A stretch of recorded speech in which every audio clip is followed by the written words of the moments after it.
सासवड परिसरात नवीन फ्लॅट घेण्याचा विचार करताय तर सर्व सोयींनी सुसज्ज अशा व्यंकटेश कन्स्ट्रक्शन यांच्या सासवड व पिसोळी या ठिकाणच्या साइट्सला नक्की भेट द्या. संपर्क Venkatesh constructions builders and promoters, Venkatesh apartment, shop number 5, Saswad S T stand जवळ. Phone number 955256 5058 9922 55 7955. नमस्कार, सह्याद्री न्यूज चॅनलमध्ये स्वागत आहे. आज आपण पंचायत समिती या ठिकाणी आहोत. शिक्षण क्षेत्रामध्ये एक अविभाज्य घटक अंगणवाडी सेविका असतील, त्या ताई वगैरे किंवा आरोग्य सेविका असतील, परंतु महाराष्ट्र शासनाच्या ध्येय धोरणानुसार कुठेतरी या अंगणवाडी सेविका कर्मचारी आहेत, त्या कर्मचाऱ्यांना मानधनाचा विषय असेल, त्यांच्या आरोग्याचा विषय असेल, त्यांच्या कुटुंबाचा विषय असेल, कुठेही याची दखल महाराष्ट्र सरकार घेताना दिसत नाही. आणि त्याचा परिपाक म्हणून आज या सेविका, या अंगणवाडी शिक्षिका आहेत, त्या आज रस्त्यावर आंदोलन करत आहेत. कुठेतरी न्याय मिळावा, हक्क मिळावा, जे नोकरीचे हमीचे पैसे आहेत ते पैसे मिळावेत, यासाठी हे आंदोलन चालू आहे. आणि नक्कीच पुढच्या काळामध्ये याच्यावर महाराष्ट्र सरकार काम करेल यात शंकाच नाही. पण ज्या वेदना आहेत त्या ग्राउंड लेवलला विचार करता, ज्या शिक्षण क्षेत्रामध्ये अंगणवाडी सेविका हा महत्त्वाचा दुवा ठरताना कुठेतरी त्यांच्याही वेदना महाराष्ट्र शासनाने ओळखल्या पाहिजेत, यासाठी हे आंदोलन चालू आहे. जवळजवळ आज या ठिकाणी 500 ते 600 कर्मचारी आज या ठिकाणी पंचायत समितीच्या पुढे बसलेले आहेत.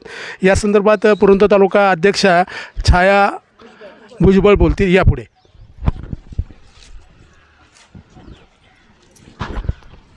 आम्ही महाराष्ट्र राज्य अंगणवाडी कर्मचारी संघ आंदोलन करत आहोत. आम्ही सकाळी 12 वाजल्यापासून इथं बसलेलो आहोत, पण पत्रकार आणि प्रसारमाध्यमांशिवाय आमच्याकडे कोणी आत्तापर्यंत आलेलं नाही आहे.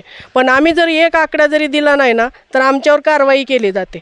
आमच्या महिला लगेच तुटून पडतात तो आकडा देण्यासाठी. पण आम्ही 35 दिवस झाले एकही आकडा शासनाला पोचवलेला नाही. पण त्यांचं काम ठप्प झालेलं आहे.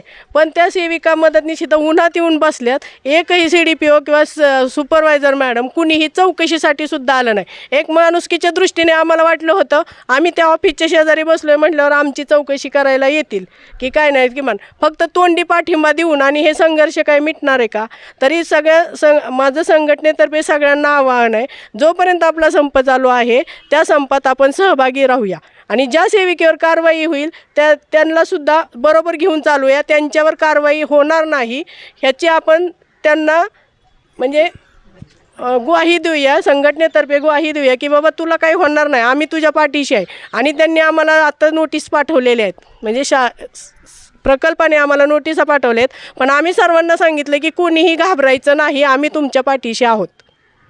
ओके, धन्यवाद ताई. यानंतर तुमचं नाव काय? पूनम निंबाळकर. आज जे तुम्ही आंदोलन करताय, तुमच्यापर्यंत कोणी शासकीय अधिकारी कर्मचारी आलाय का? नाही, पुरंदर तालुक्यातलं एक आहेत. परंतु त्यांना हे लक्षात येईना की एकात्मिक बालविकास सेवा योजना जी आहे त्यात जे 7वं वेतन आयोग दिलं जातं आहे, त्यांना जे मानधन पगार स्वरूपात दिलं जातं आहे, एवढा मोठा लाखोनी खर्च करते शासन, ते केवळ ह्यांच्या आशीर्वादामुळे मिळते. पण ते आज त्यांना कोणतं हे झालं ते माहीत नाही. पण त्यांनी आज आमची सगळ्यांची तळकळीची विनंती होती की त्यांनी आज इथं यायला पाहिजे होतं, की त्यांच्या खात्यातल्या एका तळागाळातला वर्ग म्हणून अंगणवाडी सेविका मदतनीसांचं आज हे इथं आंदोलन चालू असताना त्या ऑफिसमध्ये बसलेले आहेत, पण ते कुणीही बाहेर आलेले नाहीत. धन्यवाद. तुम्हाला काय बोलायचे? आज तुमच्यापर्यंत एकही शासकीय अधिकारी आला नाही, शिक्षण क्षेत्रामध्ये काय वाटतं? नमस्कार, मी पण अंगणवाडी सेविका आहे. तर आम्ही जे आता काम करत आहोत ते काम आम्ही जन्मल्यापासून 0 ते 6 वर्ष वयोगटातल्या मुलांचं संगोपन करण्याचं आम्ही काम करतो. तसेच गरोदर व स्तनदा मातांचं संगोपन करण्याचं, लसीकरण करण्याचं हे आम्ही सेविका आणि मदतनीस हे सगळ्याजणी काम करत असतो. परंतु आजपर्यंत गव्हर्मेंटला आणि तळागाळातल्या प्रत्येक व्यक्तीला हे समजलं पाहिजे की तुम्ही जे जन्मल्यापासून 3 वर्षापर्यंत बाळ घरी असतं त्याच्यानंतर आमच्या ताब्यात आणून त्यांना बालपण कोण करत असेल ना, ग्रामीण भागातल्या आता शेतावर महिला गेली कामाला, नवरा कुठेतरी आणखी कामाला गेला, शेतमजूर असेल, शेतकरी असेल, त्यांची पुढची पिढी संगोपन करण्याचं पवित्र काम, त्यांना दिशा देण्याचं, त्यांना वाढवण्याचं, त्यांना संस्कार देण्याचं काम कोण करताय ना? फक्त बोलायचं म्हणून मी बोलत नाही, हृदयापासून बोलतो, ते तुम्ही करताय. कुणाला वेळ आहे? सगळेजण आपापल्या ह्याच्यात, घरी जरी पोरगा असेल तरी मोबाईल हातात असेल, संध्याकाळी 7ला आला की नवरा मोबाईल मध्येच, कुठे काय झालं, बापूने काय केलं, कुठे काय लागली, शरद पवार काय बोलले, मुलावर लक्ष द्यायला कोणाला वेळ आहे? ही वस्तुस्थिती आहे. आणि म्हणून पुरंदरची पुढची पिढी घडवताना तुमचं मोठं योगदान आहे, त्याची जाणीव आहे. मी तर सांगतो, मी 2-3 वेळा या बाबतीत बोललो मुख्यमंत्र्यांशी. मिनिमम वेजेस ऍक्ट, कमीत कमी पगार देण्याचा जो कायदा आहे तो कोणी केलाय? शासनाने केलाय.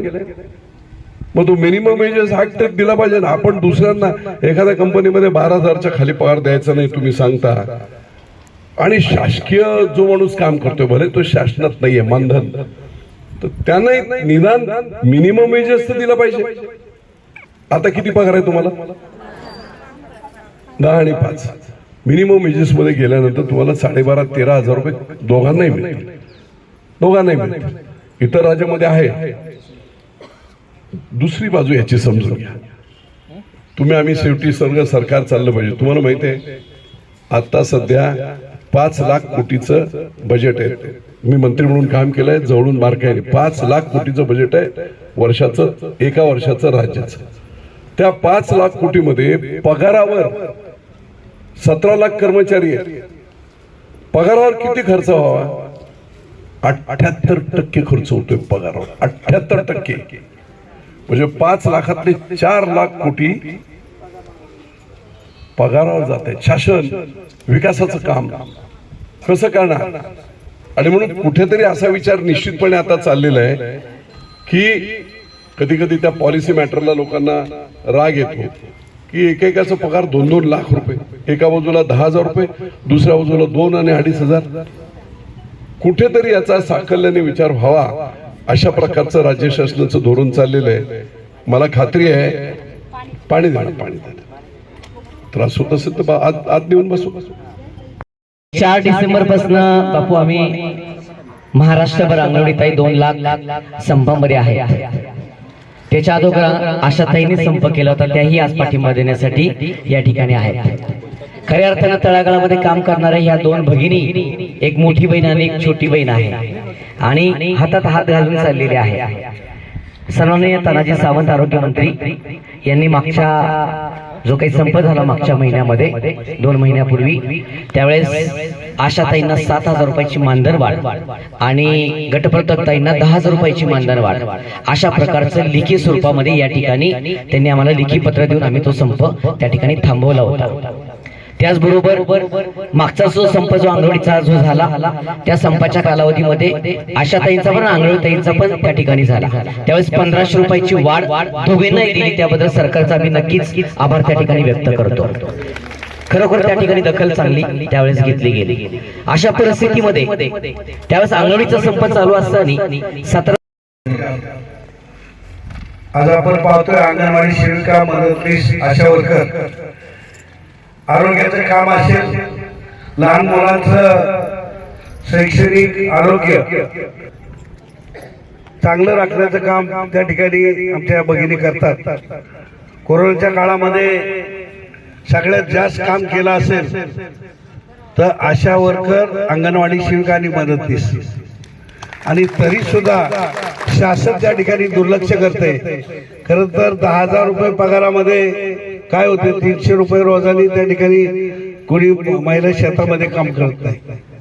आपल्याला त्या ठिकाणी आरोग्याचं काम करावं लागतंय. त्या ठिकाणी जनगणना असेल, लेखी काय असेल, पोषण आहार असेल, या सगळ्याच गोष्टी बारकाईने लक्ष ठेवून त्या ठिकाणी कराव्या लागतात, आणि शासन त्या ठिकाणी दुर्लक्ष करते.